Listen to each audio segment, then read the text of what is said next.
Hello everyone, আমি doctor Gautam বিশ্বাস। আজকে 21 জুন ইন্টারন্যাশনাল যোগা ডে। তো যোগব্যায়াম আমরা এবং আপনারা অনেকেই করে থাকি। আমরা কেউ কেউ আছি যারা যোগব্যায়ামের বেনিফিট বা অ্যাডভান্টেজ স্পেসিফিক্যালি কী সেটা না জেনে যোগব্যায়াম করি। আবার অনেকে আছেন অনেক কিছু জেনে করেন। তো যারা অ্যাডভান্টেজ বা বেনিফিটগুলো জানেন না তাদের জন্য বলবো যে আজকে কয়েকটি যোগব্যায়ামের নাম বলবো, যেগুলো যদি রীতিমতো রেগুলার অনুশীলন করেন তাহলে আপনার ক্রনিক কনস্টিপেশন বা কোষ্ঠকাঠিন্য বলে যে রোগটি হয়ে থাকে সেখান থেকে অনেকটাই সুরাহা পাবেন। এবং ওষুধ তো খাচ্ছেনই, তার সাথে নিয়মিত এই যোগব্যায়ামগুলি অনুশীলন করুন, দেখবেন এক্সেলেন্ট রেজাল্ট পাবেন।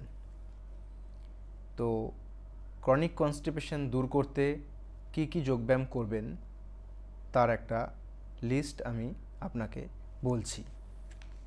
1 নম্বর মার্জারি আসন,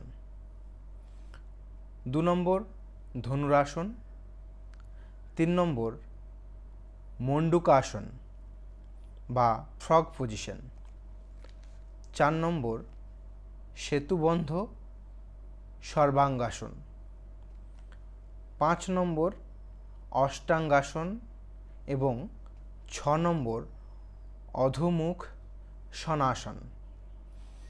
এই 6টা যোগব্যায়াম রেগুলার অনুশীলন করুন, দেখবেন ক্রনিক কনস্টিপেশন বা কোষ্ঠকাঠিন্যের হাত থেকে মুক্তি পাবেন এবং এক্সেলেন্ট রেজাল্ট পাবেন। আরও 4টে যোগব্যায়ামের নাম উল্লেখ করব, যেই যোগব্যায়ামগুলো আপনি রেগুলার অনুশীলন করার মাধ্যমে আপনার বহুদিনের গ্যাসের সমস্যা বা হজমের সমস্যা বা গলা বুক জ্বালা, টক ঢেকুর ওঠা, এই সমস্ত রোগ বা রোগ লক্ষণ থেকে খুব সহজেই মুক্তি পাবেন। এবং এই যোগাসনগুলি হলো 1 বজ্রাসন, আপনারা অনেকেই জানেন, 2 উষ্ট্রাসন, 3 পবন মুক্তাসন এবং 4 কপালভাতি প্রাণায়াম। এই সমস্ত যোগব্যায়ামগুলি আপনি ভোরবেলায় আর্লি মর্নিংয়ে খালি পেটে অথবা খাওয়া দাওয়ার 4 থেকে 5 ঘন্টা পর নিয়মিত অনুশীলন করুন, দেখবেন অবশ্যই রেজাল্ট পাবেন এবং সেই রেজাল্টটা এক্সেলেন্ট হবে। মিলিয়ে নেবেন, ট্রাই করুন, করে কমেন্ট বক্সে জানাবেন। ধন্যবাদ। আমি আপনাদের সাথে ডক্টর গৌতম বিশ্বাস।